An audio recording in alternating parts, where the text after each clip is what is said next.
Ok, listo.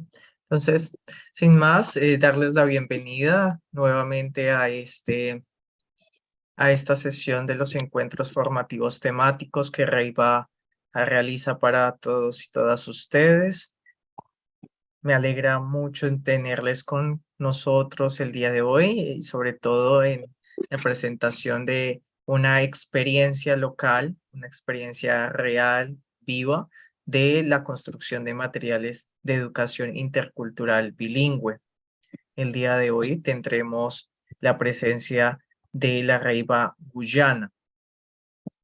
Ellos van a compartir un poco acerca de su experiencia como comunidad, especialmente en Ashalton, Guyana, una región justamente que eh, trabaja mucho de la mano con los pueblos Wapishana y otros pueblos, ya ellos nos contarán un poco más acerca de dónde se encuentran, pero que tienen un gran avance también y sobre todo un fuerte entusiasmo por contribuir a que la lengua materna eh, indígena pueda seguir adelante a través de la educación. Entonces, pues sin más, le doy también la palabra al coordinador general, al padre Pablo, quien nos acompaña el día de hoy para que pueda dar inicio a esta sesión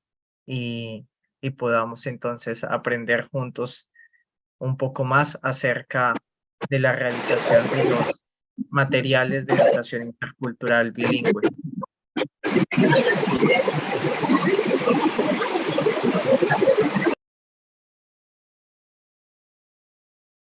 Bueno, Padre Pablo. gracias Andrés, gracias. Buenas tardes, boa tarde, good afternoon. Bienvenidas y bienvenidos a todas y todos a otra sesión de los encuentros formativos temáticos que organiza REIVA.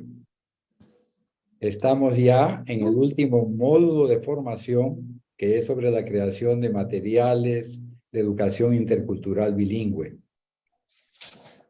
En la primera sesión de este módulo, como ustedes recuerdan, tuvimos la presencia de la hermana Inés Ochoa, religiosa laurita, que nos habló sobre este tema.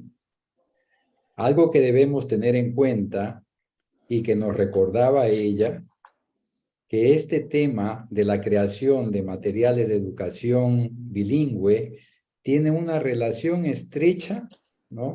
Primero, con la afirmación de la propia identidad de los pueblos originarios. Segundo, por la importancia de usar su propia lengua o idioma. Y tercero, con la posibilidad de interactuar con otras culturas. Este es nuestro deseo en REIVA y sabemos también que esta es la motivación fundamental de los líderes de las comunidades y los docentes que nos acompañan ahora en las redes sociales y que enseñan en las escuelas de las comunidades de la Amazonía. Entonces, pues dejo a Andrés, ¿no?, que ya nos presentó a nuestros invitados, invitadas del día de hoy, la REIVA local Guyana, ¿no? Y bueno, también dejo a Andrés para que nos guíe pues durante todo este recorrido de la sesión. Gracias. Gracias, padre Pablo. Bueno, muchísimas gracias. Entonces, como tal, le damos entonces la palabra a quienes nos acompañan hoy desde Guyana, una población que realmente se estima que hay 13.000 personas que viven justamente entre la frontera de Guyana y Brasil, y son menos de 5.000 personas que hablan la lengua wapichana. Por ello, como mencionaba anteriormente, es que hay un gran esfuerzo por construir materiales de educación intercultural bilingüe que ayuden al fortalecimiento de la identidad, la cultura y la lengua materna de los pueblos originarios que habitan en la región de Guyana. Entonces, sin más, le doy la bienvenida también a toda la comunidad. Ellos nos estarán acompañando y estarán hablando en inglés. Entonces, les invitamos para que por favor activen su traducción al español y puedan escuchar la interpretación. Le doy entonces un saludo especial a Silverius, que se encuentra el día de hoy con nosotros, para que pueda saludarnos e introducirnos en este tema tan interesante.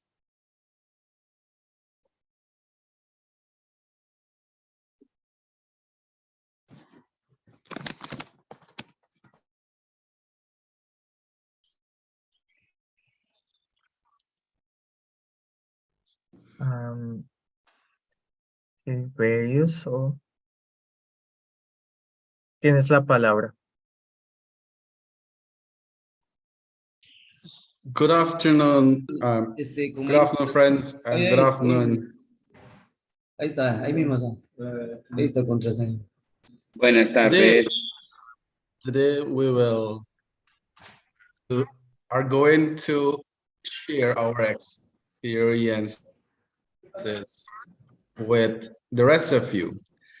I will first do a half part of my presentation, and then I will ask Marva to continue.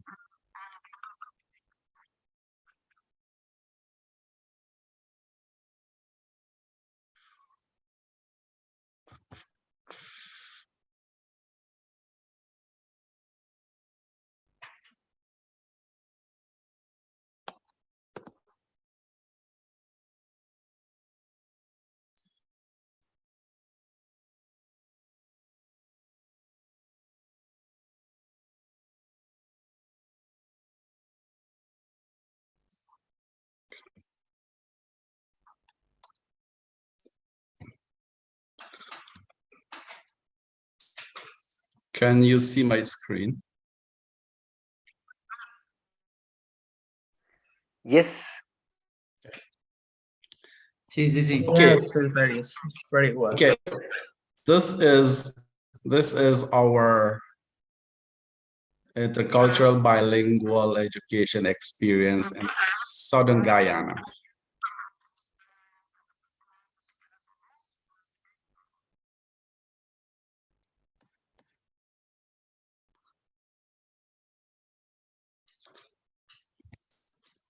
This is a map of Guyana, and we are in region 9 with this 9. And the colored or the dark color on the left-hand side is the territory of the Wapishana people.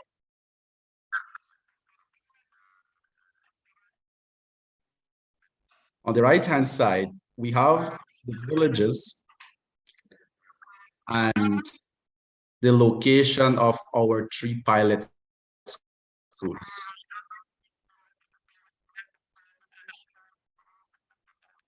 Here, Sawariwa Nursery School. Here is Karawad Nursery School. And here's Marura now.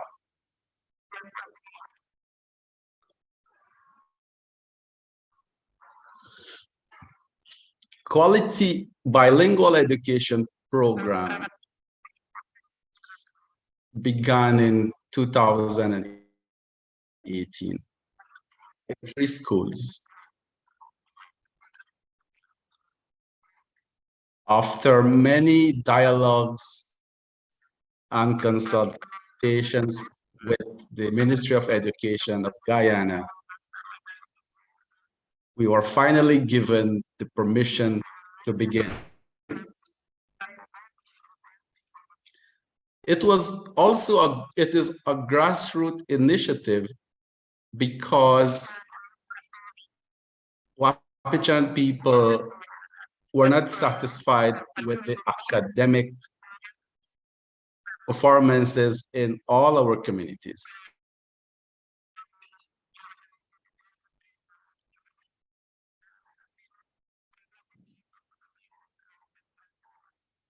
And also the loss the loss of our culture and language.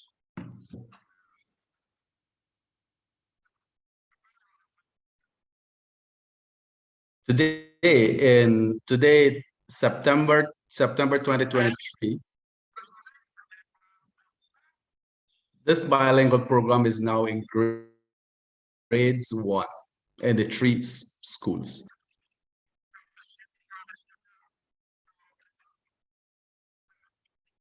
The government of Guyana, through the Ministry of Education, has granted us permission to continue.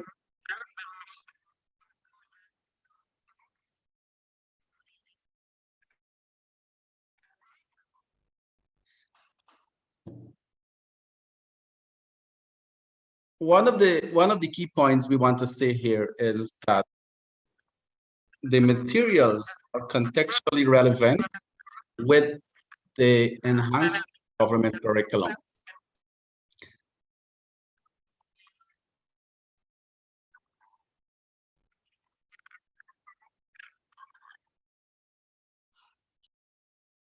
I want to share how the school looks physically. And you can see in one of our nursery schools, you have animals and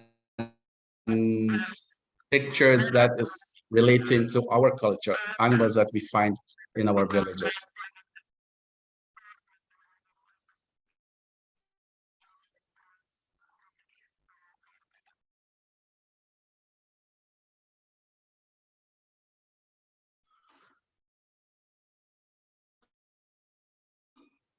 Our bilingual education program has strength in local resources, local resource people in the 3 communities. And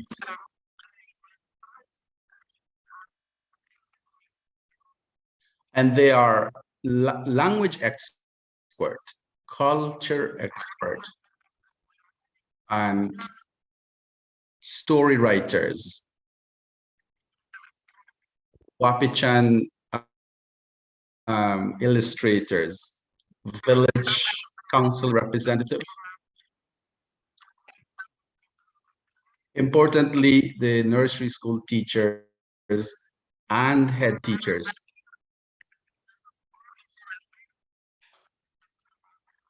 So these people make up the resource team.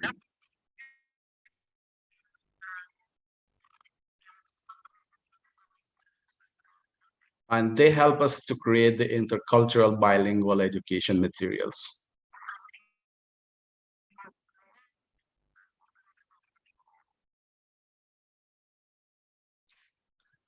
Here is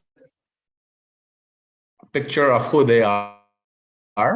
Women, men, young people, teachers, priests, desert priests are there.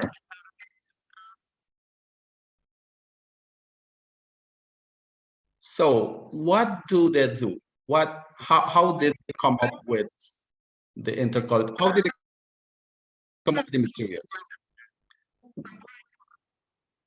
We write Wapichan stories, our stories. And then we adapt those stories fit with nursery and grades 1. Because most of our stories are adult stories and they are very long. So we have to make it for 4-year-olds. And also that the Ministry of Education needs to see this is children's story and it's for children. We write Wapichan rhymes and poems for also nursery school children. Therefore, all these stories, it has to be translated to English. Because our Ministry of Education, our education officials do not speak Wapichan, and they need to see what we are writing. And for them to approve it, for the Ministry of Education to approve it, they need to understand in English.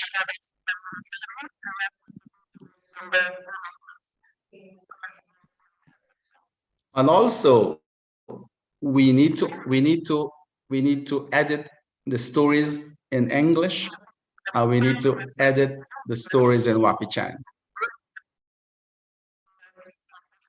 In our stories, the English has to be a standard English, international English.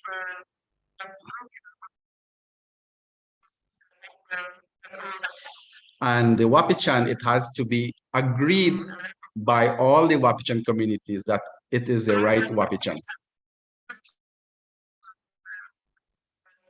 Accepted.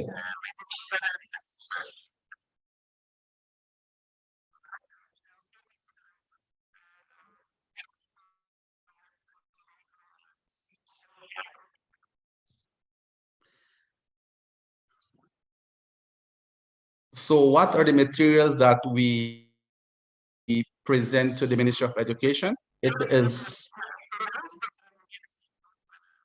There are big books for 4-year-olds or nursery schools. There are nursery rhymes also for 4-year-olds. And the curriculum is adapted, adapted Wapichan nursery curriculum from the national.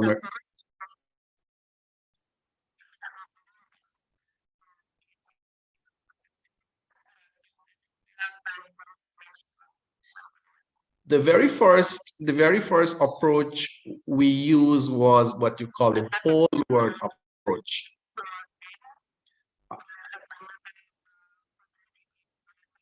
And I recall Sister Inez mentioning it, is where whole word approach is where for indigenous children, you have pictures, pictures of animals, pictures of mountains, pictures of fruits, and then you write the word in Wapichan. So children link the picture with the word. But later on, we did not follow it because the Ministry of Education in 2014 was following the Jolly Phonics.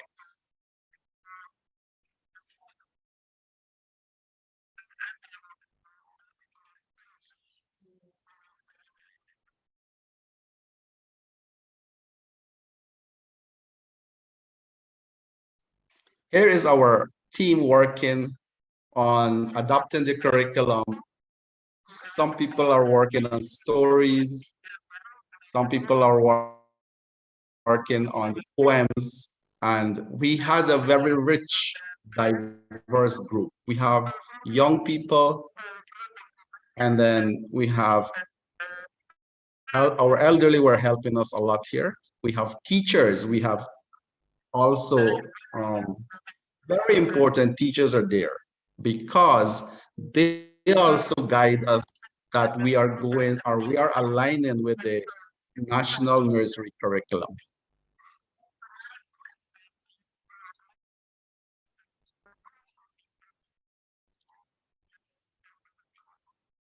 And why the teachers needs to be there also is because activities that teacher will need in class, they would ask the elderly or the resource team to develop those, for example, stories, poems. It needs to be aligned with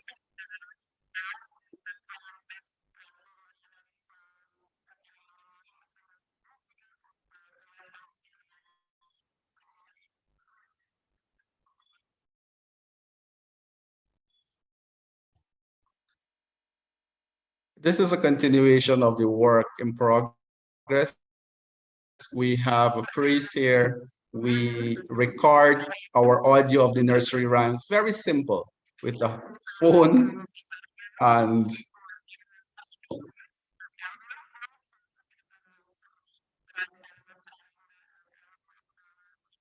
today we know it works. And this is just a sample of how the dream was. This is a very beginning of the dream, how some young person draw what is intercultural bilingual education program is. So I'm sharing how they had envisioned it to be.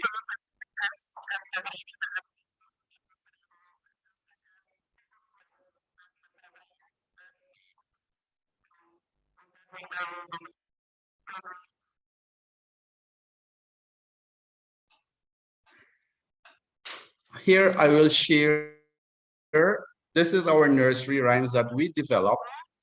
And can you just give me a few seconds and you will hear what it sounds by a Wapichan child.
It is.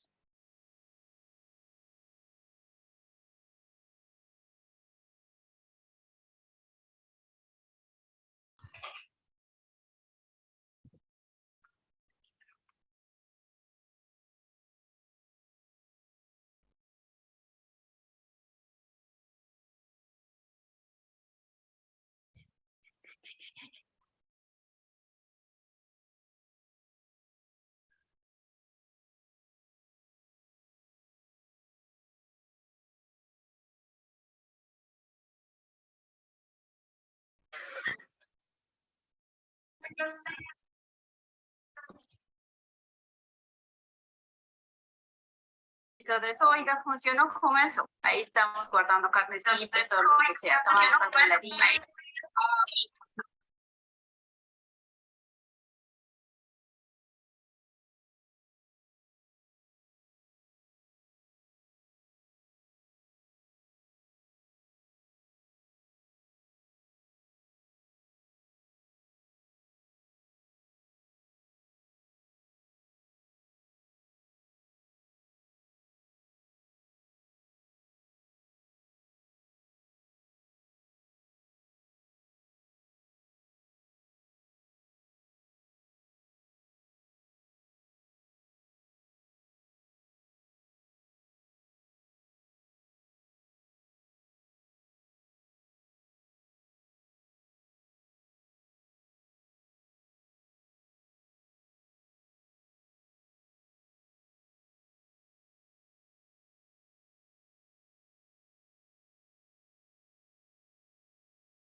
Okay, thank you. Here is Stanley, and you will hear one more of the audio.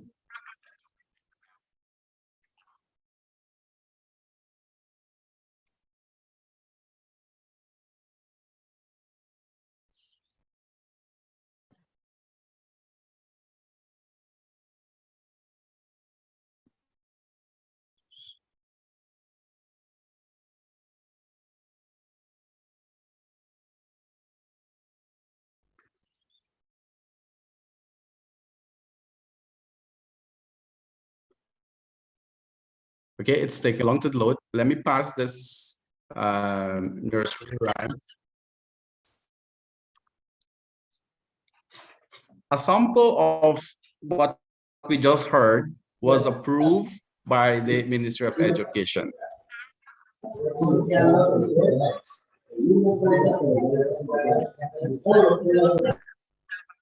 And the songs, the big books, which I will just show you just now, were trialed in the 3 nursery schools before they are actually implemented.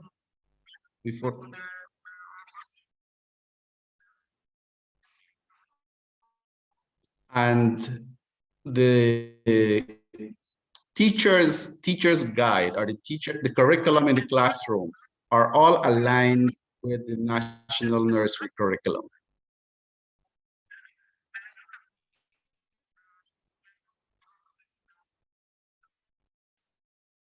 And before it was approved, it had to be approved by an education select committee of Guyana.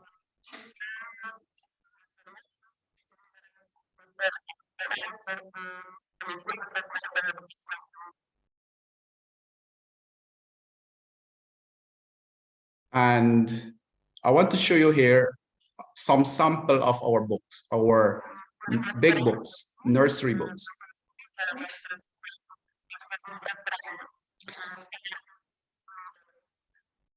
We have all Wapichan, and we also have some English.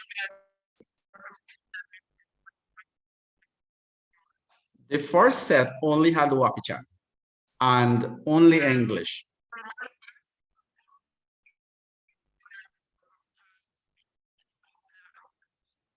And 4 years later, we improve, and we have Wapichan first, and then we have English at the bottom.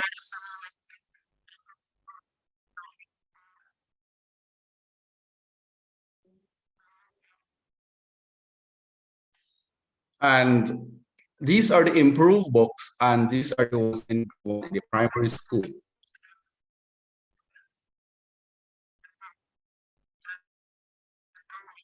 And you can see you have the Wapichan on top, and then the English.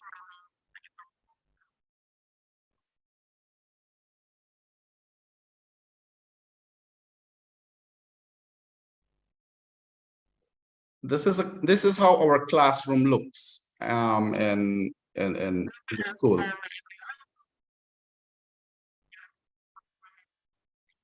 And the children love Wapichan stories. They love to hear their own language.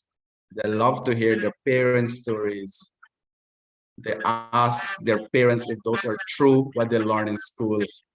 And I can say that parents would reaffirm, say, yes, those are real stories. This is our stories, and they love it.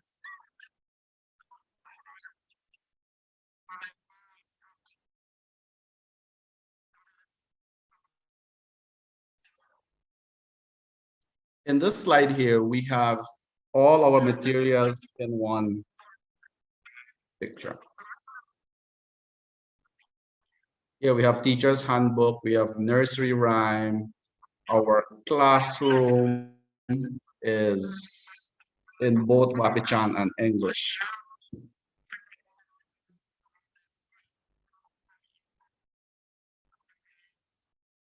And to value our culture, to value it, we ask all parents to design and to make Wapichan clothes, Wapichan culture, Wapichan traditional wear, and they wear it on Fridays.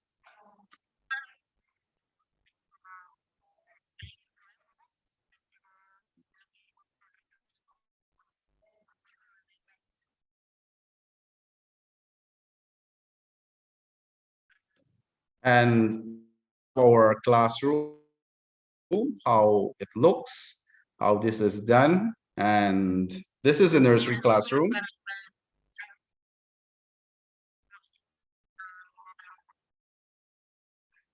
Our Ministry of Education, so our government insists that we put Wapichan first and English at the bottom, which is something really interesting for me.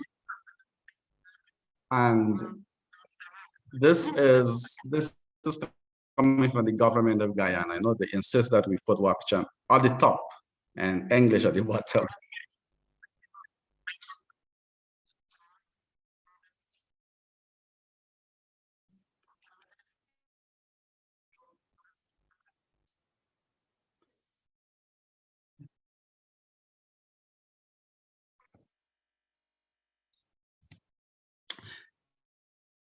And our books also is designed for our children to love reading about their stories and to know the language too.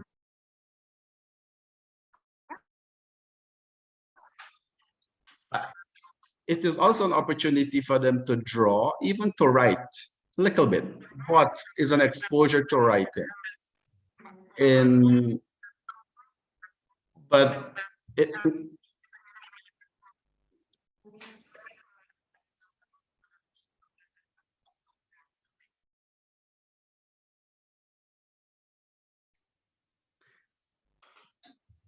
I want to invite my colleague, Marva here, who has been instrumental in the curriculum review of the Quality Bilingual Education Program, who bring in something new for us and improve the program.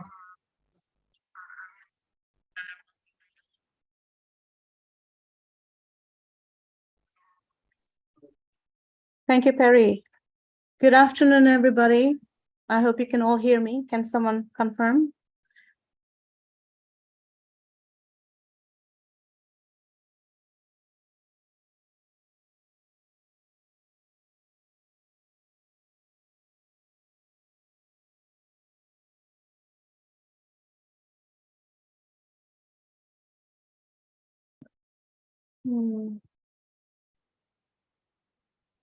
Good. Can you all hear me?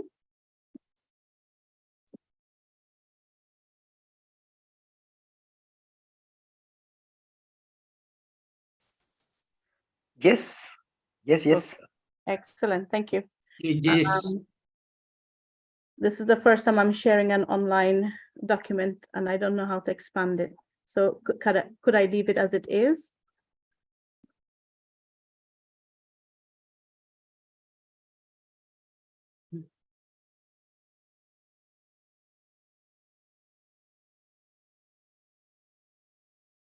Andres, are you able to see the screen? Is it okay? Can I leave it as it is?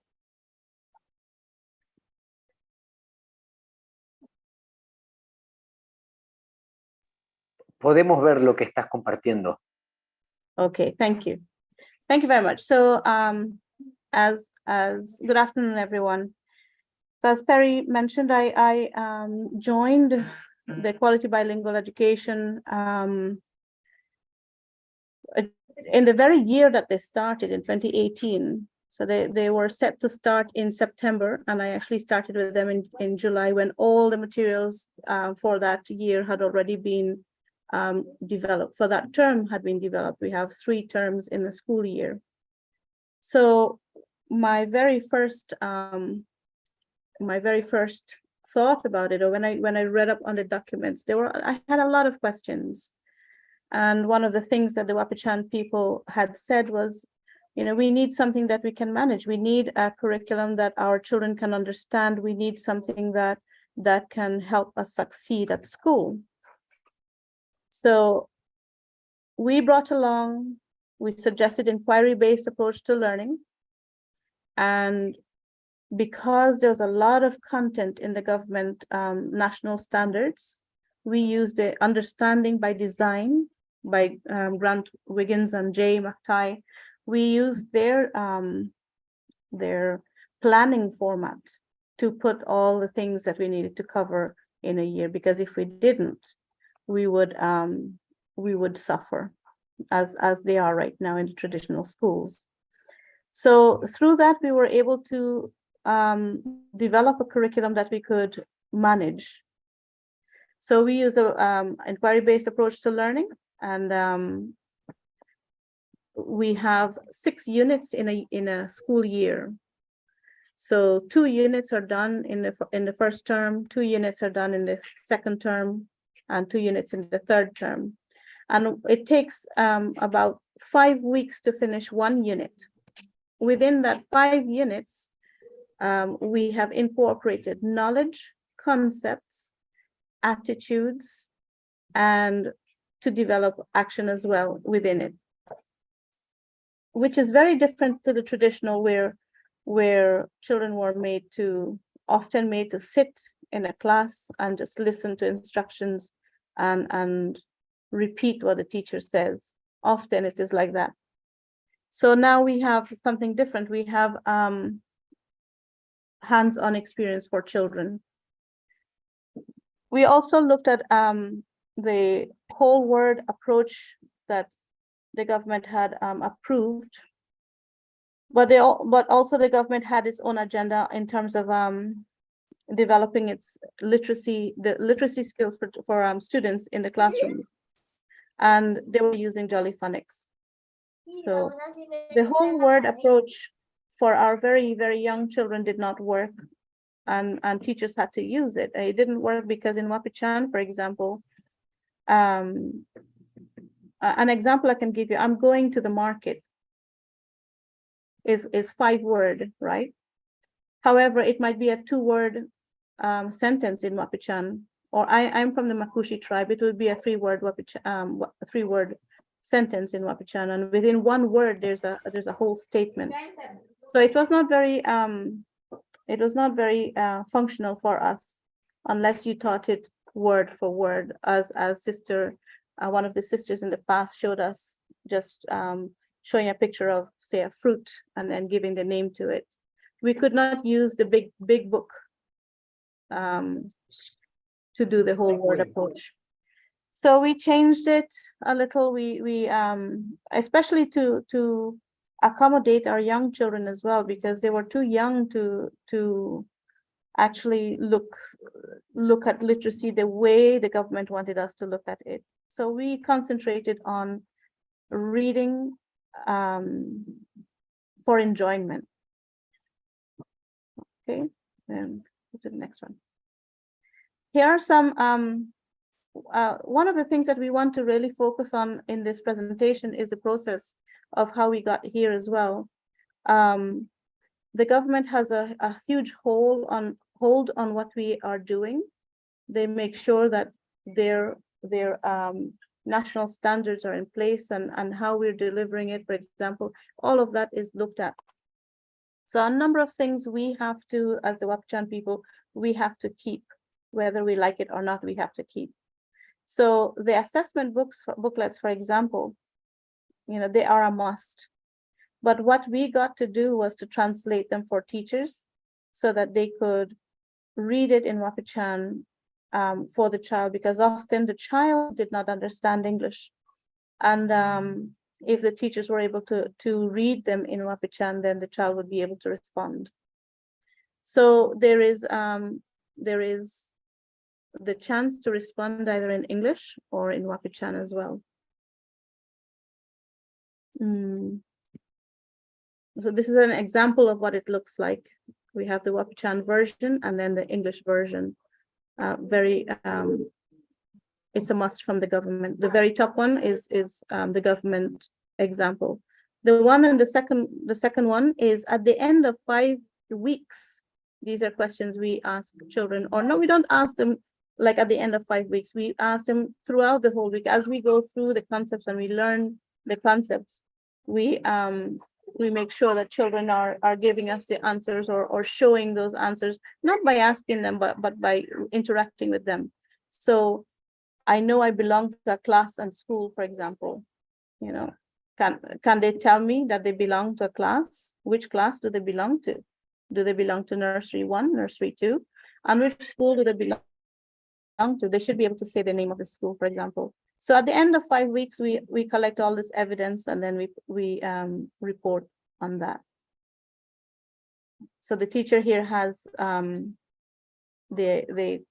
the teacher has the right to speak in Wapishana. I think this is something also to talk about. All our schools here, instruction is in English, whether you understand English or not. You know, whether the child understands English or not, instruction is done in English. So we asked to do all of that in both languages. If children could speak English, we wanted to speak in English, but if they couldn't, you know, we wanted to also speak in their own language, because at one point we were told, the teachers told us, we always have to look over our shoulders to see that parents are not looking at us whenever we're speaking in Wapichan. If ever I speak in Wapichan, the parents will report me. So there was that fear of, indirect fear of being caught speaking in our own language at school. So once we lifted that off, it made a huge difference to the teachers. So they were able to speak in Wapichan, they were able to speak in English, and the confidence level in the teachers rose. And once you have that confidence, you know, children were beginning to speak freely. The children speak freely anyway, but there was no fear of the demand that you have to speak in English, because I grew up in that. A lot of us grew up in a classroom where we were beaten to speak if we ever spoke our language in the classroom. So that was lifted, and it made a big difference in the teachers' lives. Here are some children in our school. We have events. We have, as Perry Silverius mentioned earlier on Fridays or on special events, we dress up in our traditional wear, and we celebrate who we are. So a lot of that is part of our day-to-day curriculum as well. In our units, we incorporate a lot of what we do contextually, what we do here on the ground in our lives, how we live our lives. All of that is captured in our units of inquiry. So maybe a little to expand, we take the government's curriculum, we take the government's national standard, right? And how can we get the children to understand it? So we do it through the context in which they live. So for example, one example is we have to teach them about traffic lights. Okay, here in the Rupununi, we do not have proper roads, we do not have traffic lights. We do not have zebra crossings, and yet children are being taught to learn about the traffic lights, and they've never seen it in their life. So what we did, we adapted it, and we said, okay, well, why do we have traffic lights? It's really for safety reasons, you know, and so we made safety a priority rather than traffic lights, and we saw a lot of children when they talked about safety and as in traveling in the Rupununi, their safety was, instead of putting on a seatbelt in the car or sometimes going on the bicycle or a motorbike with their parents, instead of putting on a helmet, it was their safety, their version of safety was hold on tight, you know. That was it was wonderful to see that that context, how they live here. But we do believe, of course, we have to teach them about traffic lights sometime in the future, but at 4 years old, we don't have to, you know. Maybe in the books, when we come across them, we can show it to them. And there's a plan to show them, of course. Now, here are some takeaways from from what we've had in the process. And Perry mentioned this as well. We have incorporation, adaptation of the community stories. We have to answer to both community and the ministry. The ministry, as I said, has a huge hold on what we do. So we have to be very careful in terms of how we produce or what we produce in our documents. But we have, our priority are the children. We prioritize the children and the love of learning in all stages.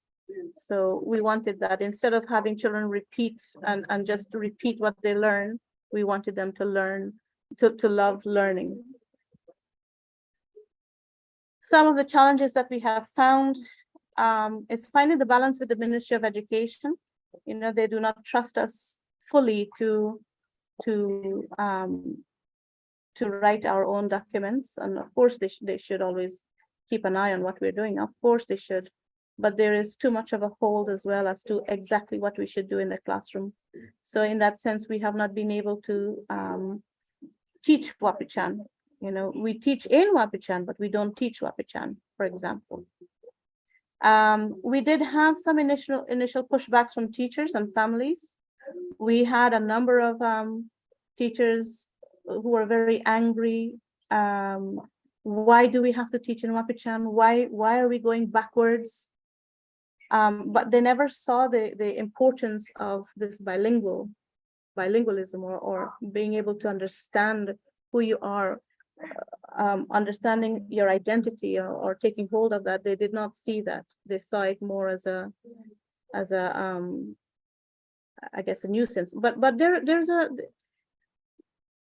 is what's the word? We have had a number of programs come into our villages, and many of those programs have failed. And I think from the teacher's point of view, this QBEP was also like that. You know, here we are again being asked to do something, to do a new program. Are we going to succeed? Are we going to fail? You know, and often teachers will go into it, and once it fails, it's like, oh, go back to zero. Let's go back and do what we've always done. So I think also teachers came from that background. But we have had a number of years of this manipulation in terms of our identity. We were not able to speak our languages. We were not able to act the way we should. A lot of us at school had to suffer physically if we spoke our languages. So we have lost our identity. We have lost that confidence to be who we are and to say who we are. Often we will come across a number of youth here. If I ask them, are you Wapichan or Makushi? And they will not answer. Or if I speak to them in Makushi, they will not answer back. And they will pretend they don't speak Makushi or they don't understand Makushi. And the same in Wapichan. So that was one of the challenge. It took us about it took us about a year and a half for teachers to actually see the importance of this new approach, the importance of bilingual education. And I know this because when the last time we saw them, 2.5 years after we saw them, they came with stories of what the child could do, no longer about what they can do as teachers, no longer about our documents not being good enough. It was more like the child. The child was in their conversation. They could not get enough of telling us about the child. So that told us right away that it had got to them, it had gotten to them, they had understood what it was, and that they were enjoying the program. Another challenge we came across was continued family involvement. Again, here, our families are farmers. They leave in the morning, they drop off their children at school, and they go to the farm. Farm work, you know, as you know, is very physical, and they have to walk. They don't have their own transport. They have to walk 2, 3, 4, maybe sometimes 5 miles to the farm, and then come back in time to pick up their children if no one is there to pick them up. And then in the afternoon, probably go fishing to be able to feed their family. So family involvement was quite difficult. However, we did not have to do very much to include our family in the program. The children did the job. The children went home every day and they talked about what was happening at school. They talked about the stories they were listening to, and they would be singing the songs that they had just learned. And many children would ask to see a character. So, for example, we have the stork in one of our characters, the stork in the pond, and the child had never seen a real stork. So she begged her dad to take her to the pond, and he got fed up. He had to leave his farm work. He got fed up. This is his words. He got fed up, and he angrily took her to the pond so that she could see the stork. And when they got there, he himself was surprised because there were many storks there, and he had never really observed them from near. And that is when it dawned to him. It sort of got to him and thought how wonderful this experience was with his child. He was telling us a story afterwards. So from then on, we see a lot of parents doing things for their children. One parent even made a little pond outside their own home so that birds could come and drink water. So the children did this work for us, for the teachers. You know, we didn't have to talk to the parents. Although we had parent sensitization, you know, children, I think, were the ones who actually brought their parents into their school life, into their learning life. And they were very excited when they had homework.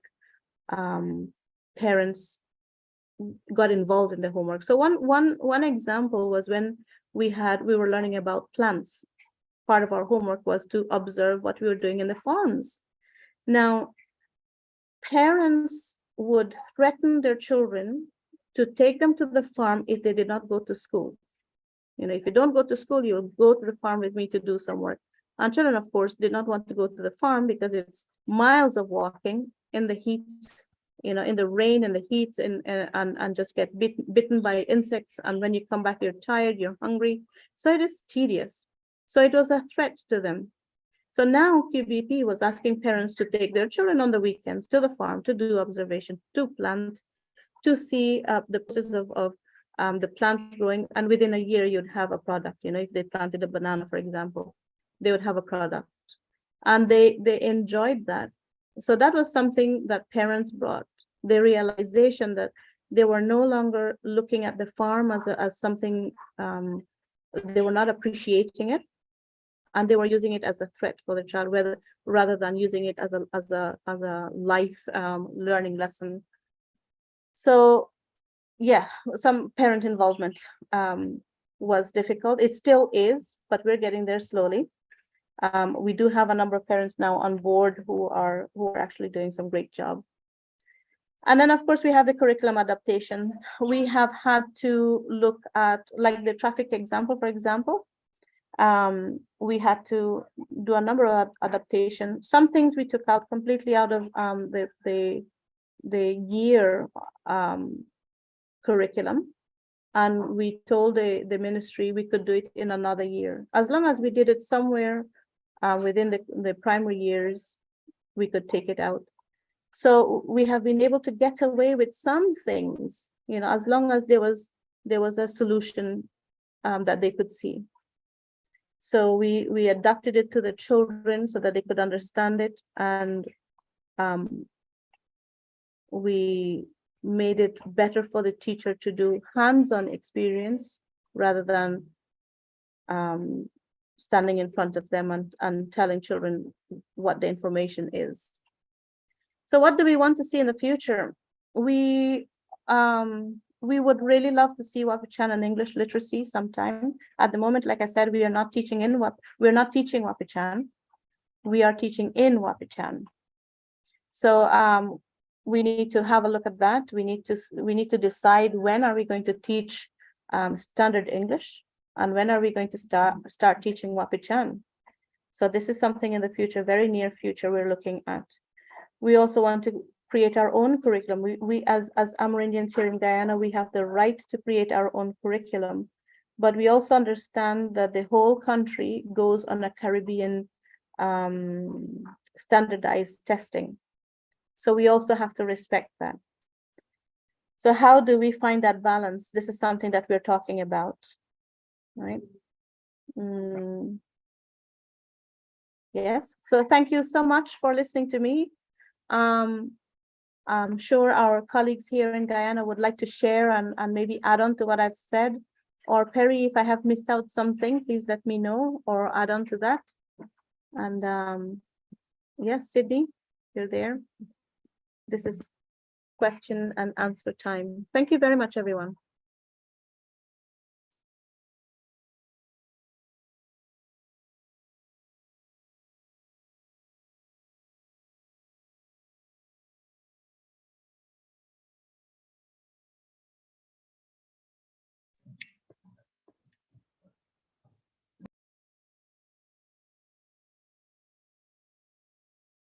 Okay, thank you, Silverius and Marva. It's an excellent presentation.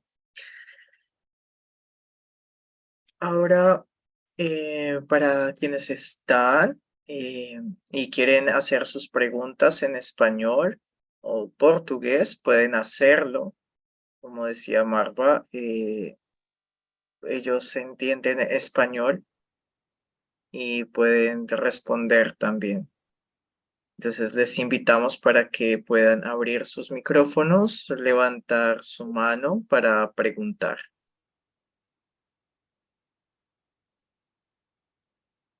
Andrés, você vai precisar traduzir para o espanhol. Ela falou sobre a questão do desafio também com os docentes, né? Eu queria, se ela pudesse dar um exemplo do maior desafio que teve com relação ao currículo. Ela falou que teve esse grande desafio de eles não aceitarem muito, né?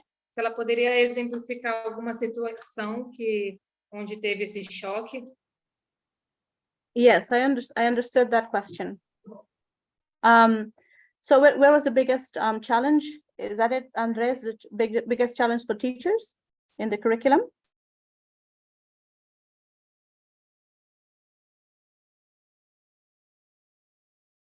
Andres? Or I cannot hear you, Sydney. Yes, Marva. Okay. Yeah, Okay, she's asking that. Okay. Yeah. So the biggest challenge was our teachers are very they're very loyal to our Ministry of Education, and they should be. They're very, very loyal. If the government says you teach this way, they will teach that way. If the government says this is the document that you're going to be teaching or working on, that's the document they'll be working on. So for them to come with the QBP and they see something very different, it was. Sorry. Wait, it was, Marva, sorry. Yes, sorry. I have the problem with the interpretation in Portuguese. Okay. Thank you. Sorry.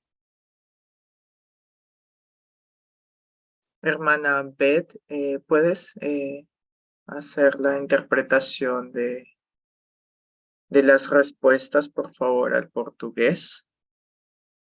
No te estoy escuchando. ¿Puedes hablar, por favor? Ok, ahora sí. Ok, listo. Thank you, Marva. Puedes seguir. Gracias. Okay, thank you. So as I was saying, so teachers are very loyal to the Ministry of Education. If the Ministry of Education tells them how to teach, that's the way they will teach. So that's one of the things that we came across when we asked them to teach in a different way. It was some of them cried. They didn't want to do it, or they were closed off to it. You know, it was very.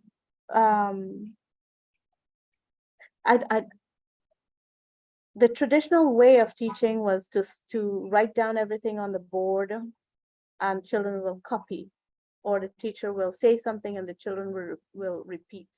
All right, that's just one example.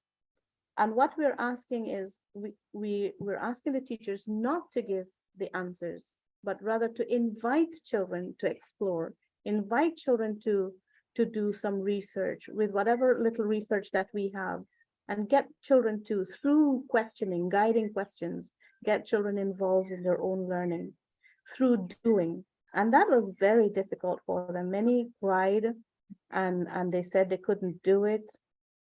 So for many years, that is how we have been teaching. They have been teaching. I am from that background. So I know exactly where they're coming from.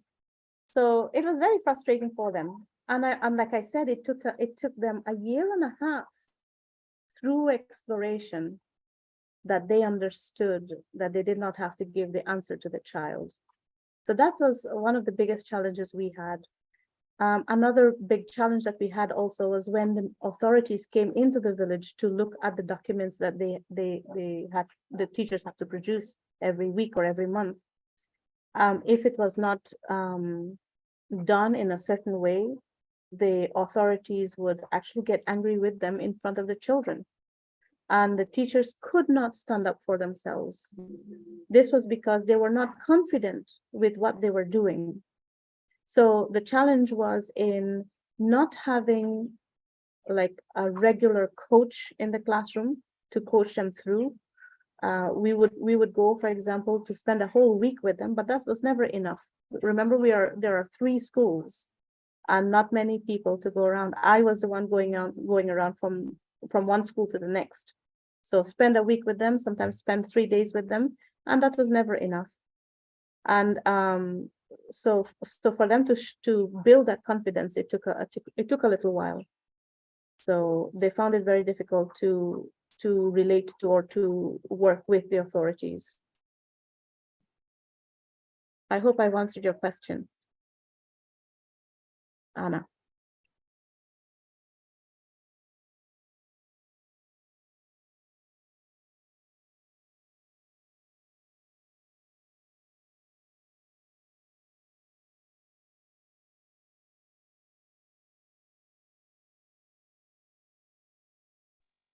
Gracias. Cristina.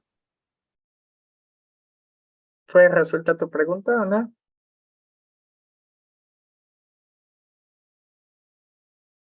Ok. Bueno, tenemos también una pregunta en el chat de Orlando. ¿Y cómo hicieron para que la lengua originaria sea más acogida que antes? Y tenemos la pregunta de Ceres también. Andres, can I answer the chat question? Marva, no pude entender bien la expresión palabra total.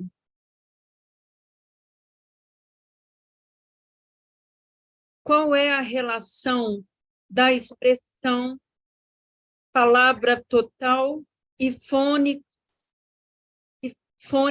feliz? Jollyphonics is synthetic. Jollyphonics is made so that you learn the sound of each letter, right? You learn in English, you learn the sound of each letter, and then eventually you put them together, you decode them, you form a word, okay? Whereas the whole word approach is you look at a word. One of the sisters last week, I think, was explaining to us, you present them with a picture, say a picture of a cow, and then you give the name under cow, for example, so that they learn to associate the picture with the word. Jollyphonics is all about the individual sounds at the very basic level.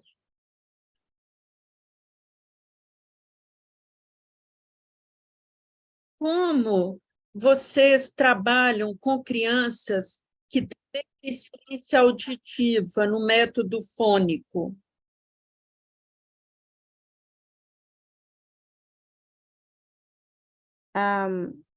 Crianças com deficiência auditiva. We actually do not have a program like that in place. This is one of the biggest challenges we're having in the region. We do have some children with hearing problems or eyesight. There are not many of them. I think we probably have like 2 in the 3 schools. We've only had like 2 in the last 5 years. So we don't have many of them. But when they do come across, we do not have anything in place. The government does not have anything in place to help those children. We do not have the professionals to help us teach these children. We do not have sign language for them. We don't have anything.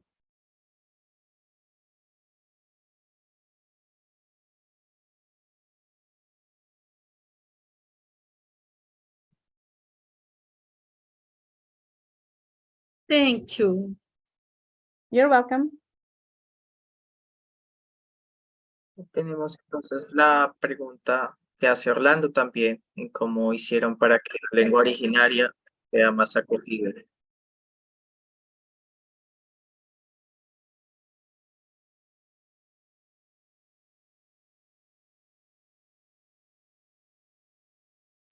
Sorry, Andres, could you repeat that?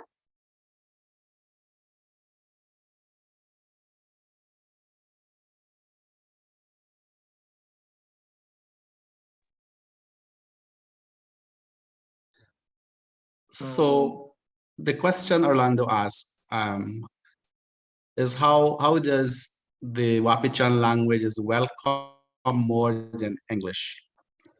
First of all our teachers speak English and then Wapichan, and they are all Wapichan speaking teachers except one.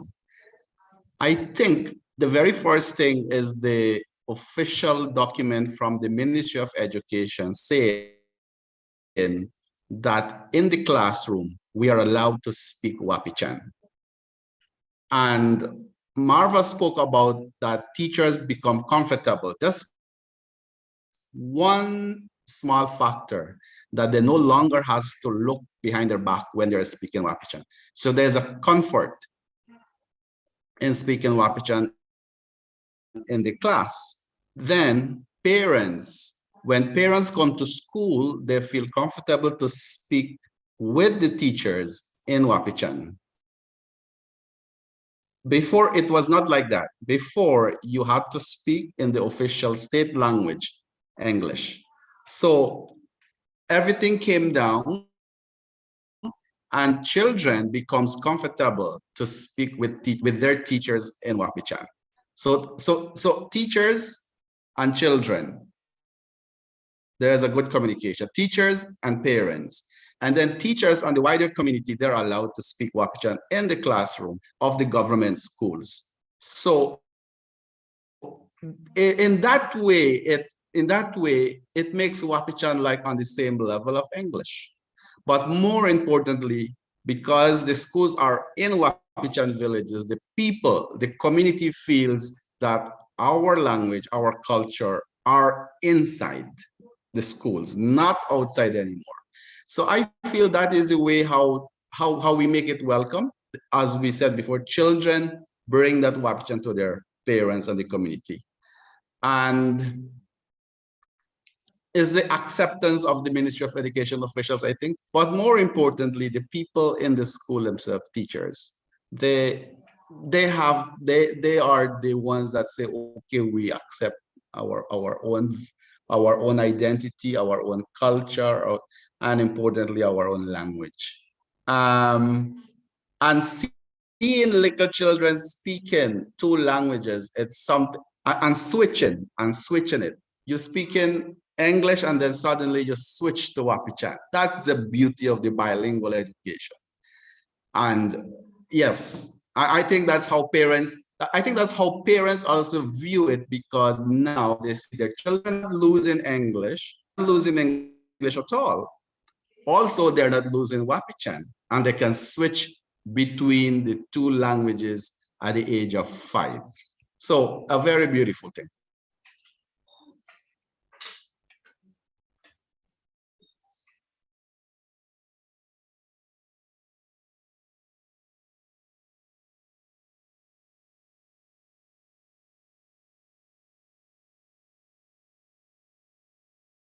Muchas gracias, Silverius. ¿Y tenemos alguna otra pregunta? As crianças aprendem a escrever em Wapishana ou inglês? The materials that we have provided are storybooks, and we speak in Wapichan, but they learn to write in English. Like I said before, we are not teaching Wapichan, we teach in Wapichan. So they are not learning to write. However, the books have allowed them to recognize those words, and they themselves are taking up the writing on their own. So I think that is beautiful. And for some teachers, when they spoke about it, it's something that they have noticed. When the child says, "How do I write this word?" and it's a Wapichan word, and the teacher is able to write the Wapichan word. So we do not teach in Wapichan. We do not teach Wapichan. We teach in the language itself. We don't teach it. So they write in English.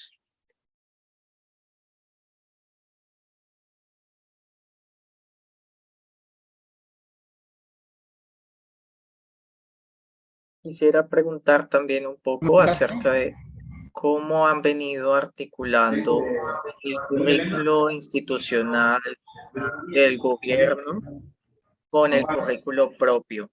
Y sobre todo, cómo han venido en esa articulación fortaleciendo la cultura Wapichan.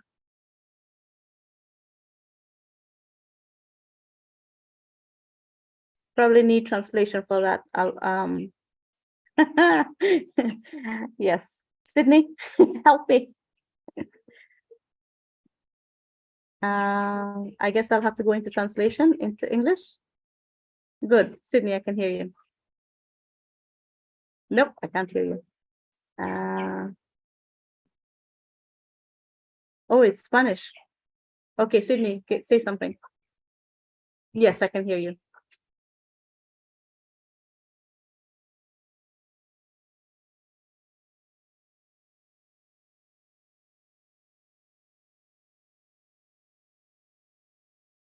Okay, good. Thank you. I understand now. Yeah, good. Can everybody hear me now, or okay? All right. So we take the national standards, right? And they're specific, and we cannot change the standards because it's not just a Guyana standard, it's the whole of the Caribbean, so we cannot change it. But what we can do is how we understand that standard. How do we approach the learning towards that standard? So that is what we have done. So for one of the examples that I gave you was the traffic light. Another one would be medicinal plants, that we have to learn about medicinal plants, and they give examples of medicinal plants. And these plants do not even belong to our local community, for example. So what we do is we go out and we actually look at what we have in our own village. So sometimes we have invited the local medicine man or the woman to come in to talk to us about the medicinal plants that we have in the village. And when I suggested this to the teachers, I expected something very simple, because they're only 4 years, or lemongrass tea for fever, things like that. But this expert, she brought in a number of plants I did not realize existed as medicinal plants, and children had seen them, but they did not realize that they were also medicinal plants. So we do incorporate a lot of our cultural knowledge, or a lot of our cultural skills in there. Another example is art. We are asked to learn about colors, and it's quite boring, learn about colors. So we look at red and we say red, we look at blue and we say blue. But what we did in the village was, how do we get our own colors? So we went out into the environment, and we got our colors from plants and from mud and from clay. We got our own plants, and I didn't know where to get them. The teachers did not know to get them, but we had a number of experts in the village who could get them for us. So there's a lot of community involvement in the classroom itself once the teacher asks for it. Thank you.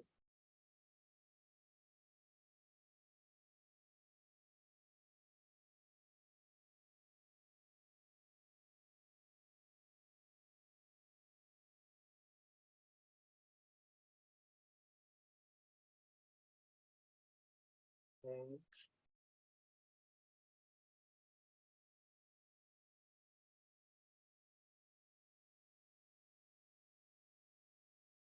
bonito, muchas gracias. Tenemos con nosotros a nuestra invitada de la sesión de realización de materiales EIB, a la hermana Inés. Nos gustaría que hermana Inés pudiese darnos su apreciación, también su saludo frente a esta experiencia local.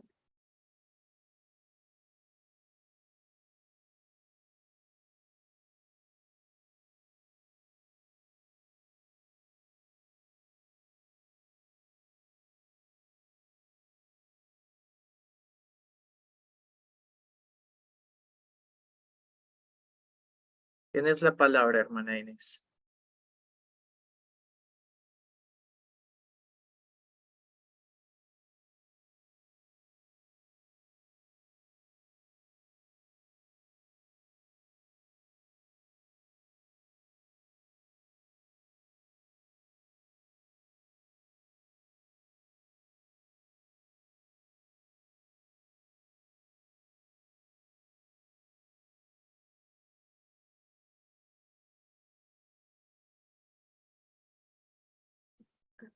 Tiene el micrófono activado, pero no te podemos escuchar.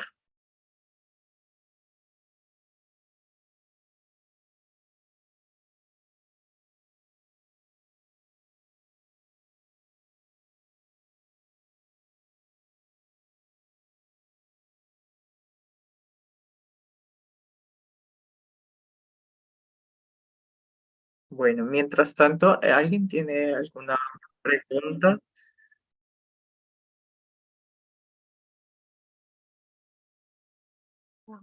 Buenas tardes a todos, todas. Me ha parecido la experiencia muy valiosa, muy enriquecedora, sobre todo porque Marva ha compartido desde la vida, desde su quehacer docente. Y me parece que el grupo de docentes allá es lo que percibo, de acuerdo a lo que nos han compartido, tienen la profundidad lingüística, digo, la formación lingüística o los elementos, no tienen limitaciones lingüísticas porque pueden como lograr articular y equilibrar lo que es la educación intercultural, ¿no? La educación propia con la lengua, la segunda lengua. Entonces me parece que es una experiencia bonita para seguirla compartiendo. Creo que es un camino. Han empezado un camino que ha tenido dificultades al interno, a nivel de aprender y desaprender, a nivel de los propios docentes y respecto a las políticas de fuera, de los gobiernos, pues también, pero qué importante es eso. Ellos nos enseñan de que lo que es la lengua, el pensamiento y la cultura deben estar ligados. Y de hecho lo están porque han venido en esas indagaciones, como ellos dicen, en esas revisiones, en esos aprendizajes, como tratando de descubrir la propia metodología. Entonces mi pregunta es, qué importante y qué dificultades encontraron en esa metodología que es propia, ¿no? Creo que hacen camino y han hecho un camino por ellos mismos y sobre todo en la lengua originaria. Entonces, ¿qué dificultad o qué ha sido la principal dificultad que encuentran es en relación a la comunidad, a las familias, a los padres de familia, a nivel interno como grupo de docentes o a nivel externo? Una dificultad principal que hayan tenido en esa metodología que es propia y han venido elaborándola. Entonces, qué bueno, gracias porque nos ayudan como a mirar de diferentes maneras, una visión distinta y la necesidad de crear más métodos, ¿no? Métodos interactivos. No sé si utilizan las TIC también, trabajan con la parte digital. Es la pregunta.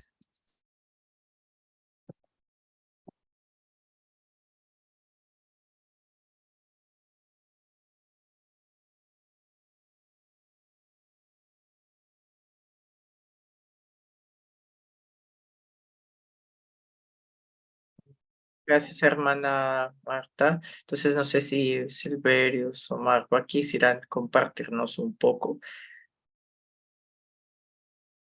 sobre la implementación de esta metodología propia, el uso de tecnologías de la información y la comunicación.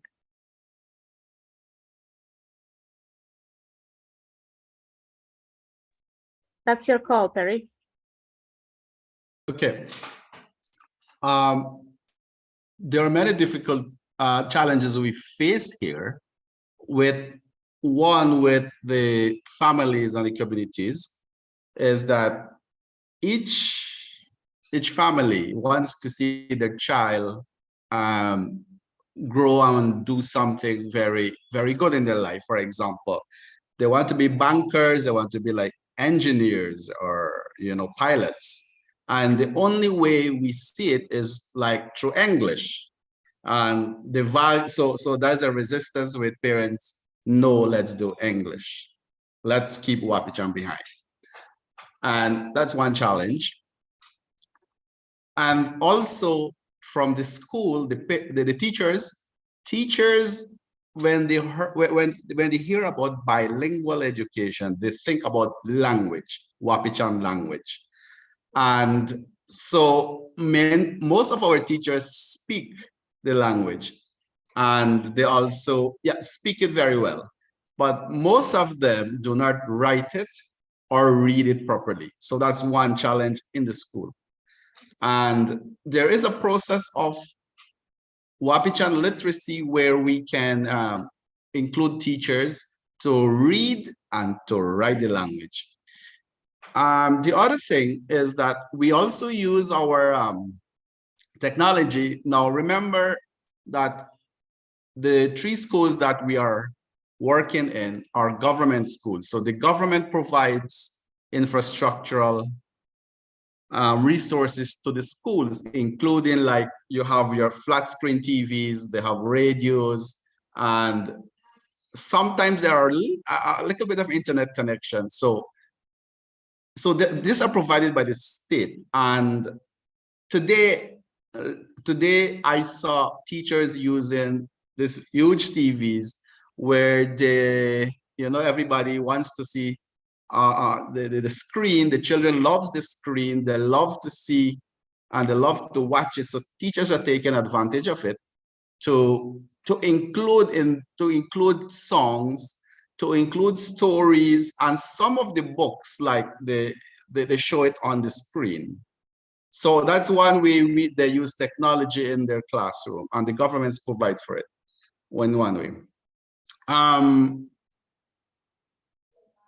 thinking of other challenges in relation to technology. Well, of course, our parents are not really well versed in, for example, using telephones or WhatsApp.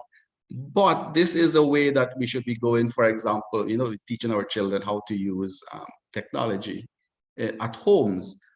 But we have a huge problem of connection in all our communities. We don't have that internet connection. That's one thing, that's one setback. But the government is looking towards including everybody in the country in communication technology.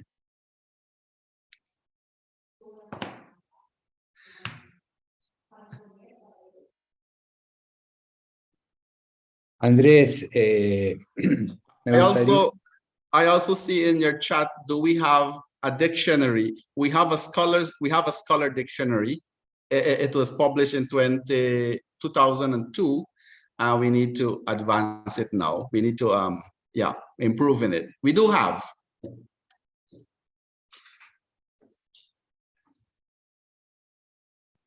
De acuerdo, gracias Silverius. Le doy entonces la palabra ahora al padre Pablo también para que podamos ir cerrando esta maravillosa experiencia. Y seguidamente al hermano Tiberio, que tiene la mano levantada. Adelante, padre Pablo. Le doy la palabra al hermano Tiberio primero, sí. Tiberio.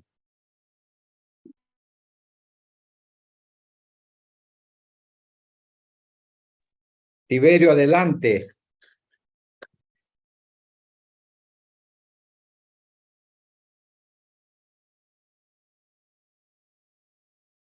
Bueno, se escondió el hermano Tiberio. Anfitriona, el anfitrión me tenía bloqueado desde hace ratito. Bueno, a ver si la imagen ya la colocó el anfitrión o me tiene todavía invisibilizado. Adelante, hermano Tiberio. Pero me tiene... Bueno, tú quieres decir que hable aunque no me vean. Perfecto. Entonces, yo creo que es admirable lo que ustedes han hecho, que a pesar de la vigilancia y la supervisión del gobierno, han tenido la paciencia de ir caminando y de haber ganado todo un caminar de los profesores y de las familias. Entendí que el gobierno permite el cambio de currículo. Si eso es así, pregunto si ustedes ya hicieron un cambio de currículo, una experiencia de esas, o la tienen pensada, y si tienen pensado un cambio de currículo, entonces, ¿cuáles son como hasta donde van viendo lineamientos importantes y que van a tener un efecto también en ese proceso que llevan allí con la comunidad dentro de la elaboración y trabajo con materiales? Muchas gracias. Entonces, si nadie se le apunta, pues arranca de una vez si nos dice alguna cosa. I think that was quite a long question, and I'll need your help again. Ahora me vieron.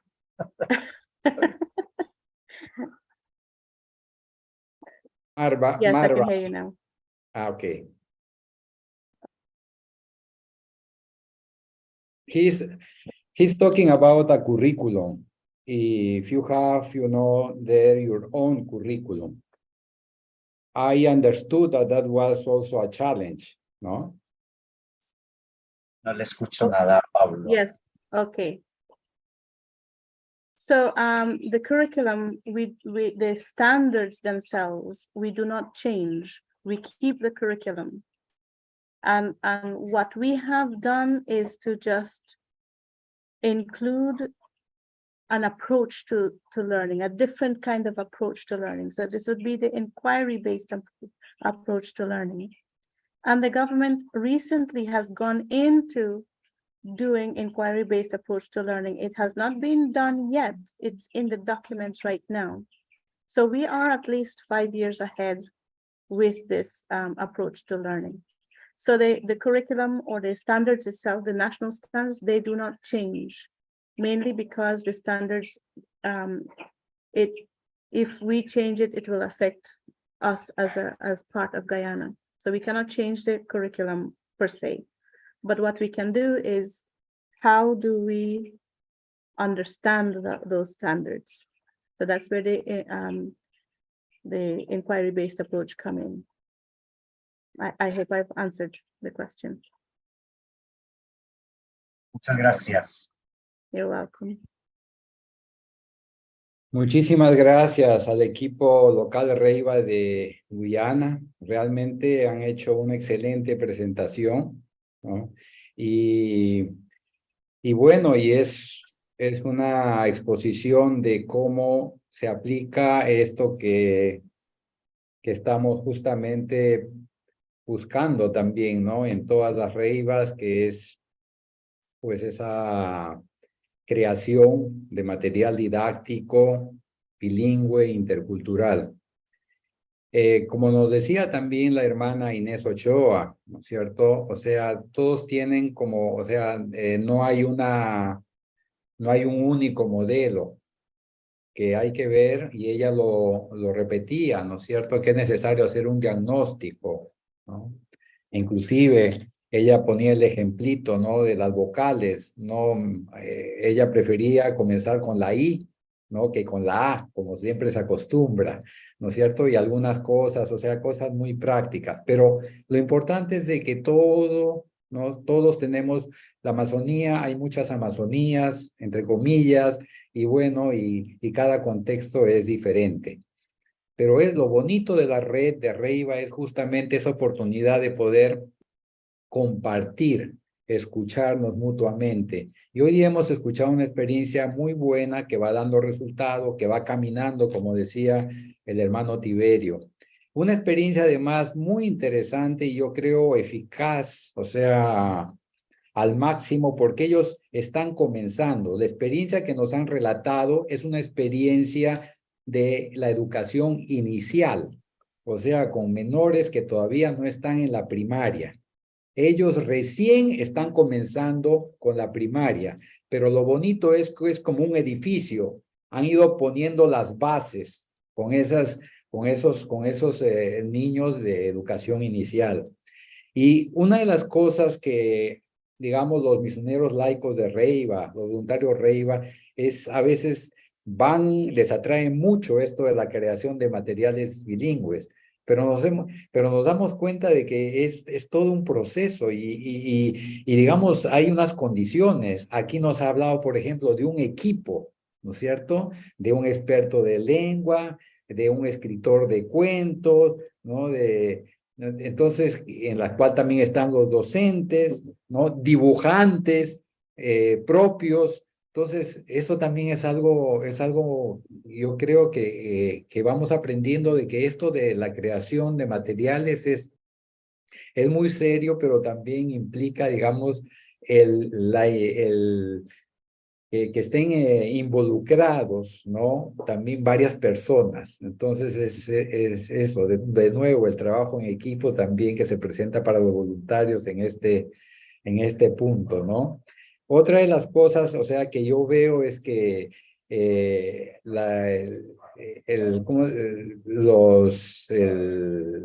equipo local Reiva y de Guyana, pues tiene también toda una experiencia, ¿no es cierto? Entonces es algo que... pero lo interesante es de que los desafíos que van teniendo son muy parecidos a los desafíos de otras de Reivas locales, ¿no? Los padres a veces son los que impiden, digamos, esta educación, digamos, en 2 idiomas, los maestros tampoco no quieren, en fin, ahí vemos, digamos, muchas coincidencias, pero lo bonito es que vemos, digamos, que hay también todo un proceso justamente de ir venciendo todos esos obstáculos. Yo tendría varias preguntas, por ejemplo, pero yo no voy a hacer preguntas, pero sí es interesantísimo y fascinante lo que dicen, por ejemplo, que ellos no enseñan el Wapishana, ¿no? Ellos enseñan en Wapishana, no Wapishana, sino en Wapishana. Entonces, ahí sería interesante saber cómo es eso, ¿no? Porque nosotros, como la hermana Inés nos estaba justamente poniendo un ejemplo con los Baurani que ya comienzan con el alfabeto.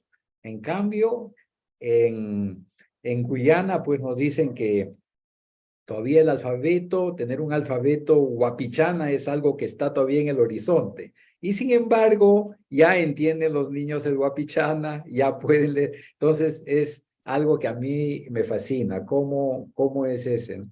Y una cosa muy bonita que lo dijo también Silverio, ya para terminar, de que lo bonito es que la cultura ya está en el aula. Yo creo que eso es algo que todavía a muchas reivas falta, ¿no? O sea, está por una parte, digamos, toda una educación más formal, pero las culturas, la sabiduría tradicional, ancestral, está, digamos, como todavía un poco separada. Entonces, esa frase de la cultura ya está en el aula, yo creo que es como una especie de una meta también de varias reivas locales, ¿no? Lo bonito es que vamos caminando juntos. Gracias, Andrés. Una sola palabra, quisiera agradecer, este es el último módulo, me gustaría agradecer especialmente a nuestras interpretadoras, ¿no es cierto? Está la hermana Beth, ¿no? De las hermanas del cuerpo y la sangre de Cristo, las adoradoras, las adoratrices del cuerpo y sangre de Cristo, y está también, pues, Sidney Stewart, que nos ha acompañado muy bien en todos estos módulos como la hermana Beth. Muchísimas gracias a ustedes dos por hacer posible pues que tengamos una audiencia bastante diversificada, en los que unos hablan inglés, otros hablan portugués y otros hablan español. Muchísimas gracias.